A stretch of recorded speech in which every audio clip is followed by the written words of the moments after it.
India will likely never have another Taj Mahal. Hello there. Thank you so much for clicking on this video. My name is Todun, founder of Red City, a design engineering and construction company. We like to make videos that educate about people, history, places, and ideas that build the future. Before you continue this video, consider subscribing to our channel.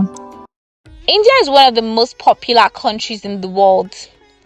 Of course, this isn't surprising, since the country is home to 1.4 billion people, with over 35 million diasporans. While India is not a hot destination for tourism, and likely even less so now that there is some kind of war coming up with Pakistan. Speaking of which, you should check out our video on Pakistan and its historical problem with pollution. We also talk a little bit about the separation of India from Pakistan, that was a really fun video to research, and it'll be great if you check that out. I'm going to put the link right here. While India is not a hot tourism destination, at least 7 to 8 million people visit the country for tourism every year. And these people visit for one reason and one reason alone. India is home to the Taj Mahal. The jewel of India is a monumental significance that India will likely never recapture. Hey.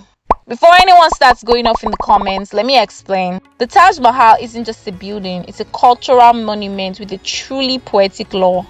Structurally, the Taj Mahal is an ivory white marble mausoleum on the right bank of the river Yamuna in Agra, Uttar Pradesh, India.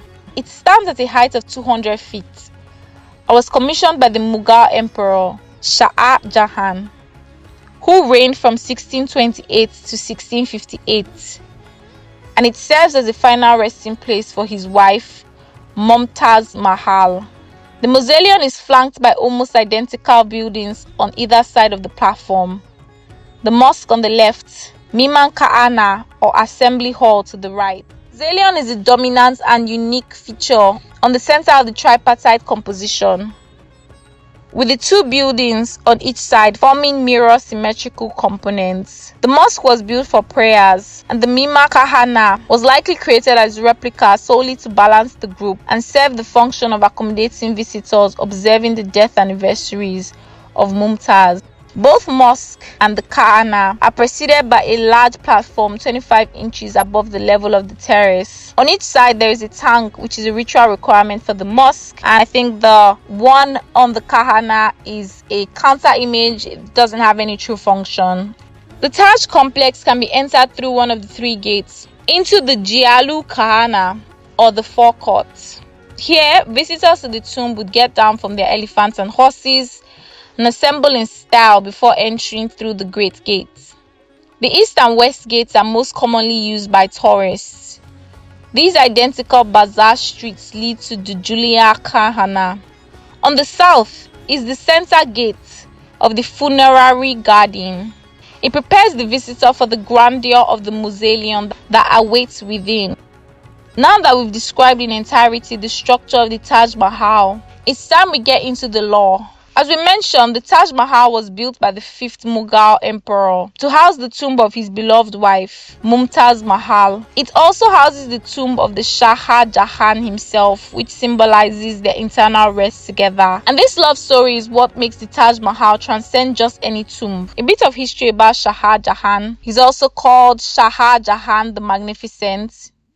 He was the emperor of the Hindustan from 1628 until his deposition in 1658. As the 5th Mughal emperor, his reign marked the zenith of the Mughal architectural and cultural achievements. As a child, Khurram received a broad education befitting his status of a Mughal prince, which included martial training and exposure to a wide variety of cultural arts, such as poetry and music, most of which were inculcated according to court chroniclers. In 1607, Khurram became engaged to Arjumand Banu Begum, who is also called Mumtaz Mahal. They were about 14 and 15 when they were engaged, and 5 years later they married. The young girl belonged to an illustrious Persian noble family, who had been serving Mughal emperors since the reign of Kubar. The prince would have to wait 5 years before he was married, on a date selected by the court astrologers as most conducive to a happy marriage. This was an unusually long engagement for the time, and the marriage was a happy one. Khurram remained devoted to her.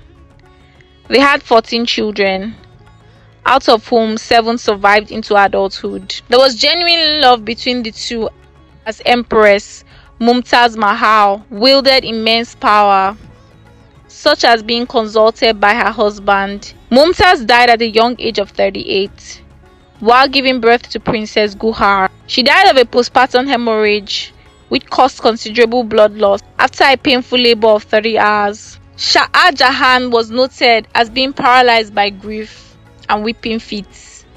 Her body was temporarily buried in a walled pleasure garden.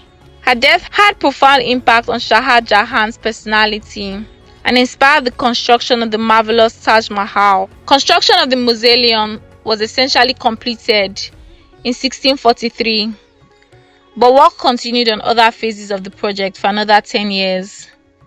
The Taj Mahal complex is believed to have been completed in its entirety in 1653 at a cost estimated at the time to be around 32 million rupees, which in today's terms is probably almost $1 billion US.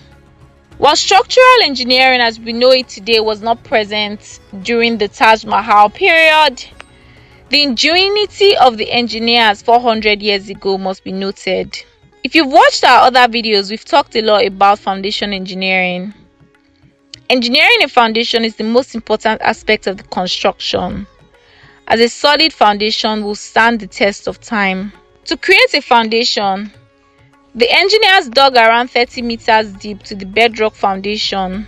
We've talked about bedrock foundation in similar videos. Once they reach the bedrock, similar to how today we create a foundation with steel pins, they built foundation wells and stacked them with wood, stones, cement and debris to form the foundation of the Taj Mahal, which will become sturdier over time and anchor the entire structure. Hundreds of wells were constructed and created a strong foundation. These wells were mixed with organic material to ensure it was strong and waterproof, and it would not come in contact with oxygen. However, the impact of climate change means this structure must be monitored to ensure the foundation stays intact. Similar to modern load struts, the engineers built stone struts interlinking these foundation wells and performed load calculations to ensure the 20,000 stone structure could be supported and not sink under immense weights. Once this foundation was reinforced, a large layer of bricks created a flat surface level to the ground,